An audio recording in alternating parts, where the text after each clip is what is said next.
Quelles sont les fonctions d'un membre? À peu près aucune, sinon payer sa cotisation.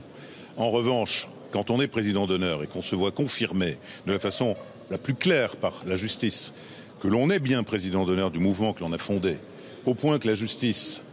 a tenu à sanctionner toutes les atteintes que le Front National pourrait, comme il l'a fait depuis le passé, mais il va falloir qu'il arrête, porter à cette présidence d'honneur, c'est quand même effectivement ce que l'on peut appeler un succès. Il reste exclu.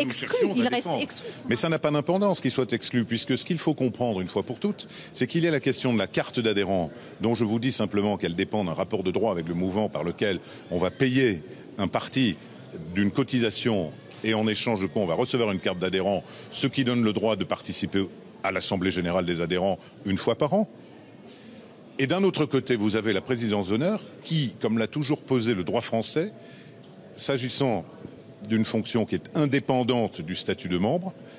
a été donc reconnue à Jean-Marie Le Pen, ce dont nous n'avions jamais douté, mais ce que le Front National avait à de multiples reprises essayé d'effacer par des voies de fait multiples. Et je rappelle que dans les suites de la suspension qui avait été prononcée le 4 mai 2015, que nous avions contesté avec succès, puisque le tribunal ici même avait annulé cette décision, le Front National n'avait pas tenu compte de cette décision, alors pourtant, en réponse à mon argumentation, que le Front National avait multiplié les brimades et les vexations envers son président fondateur. C'est absolument hallucinant. Donc l'irrespect total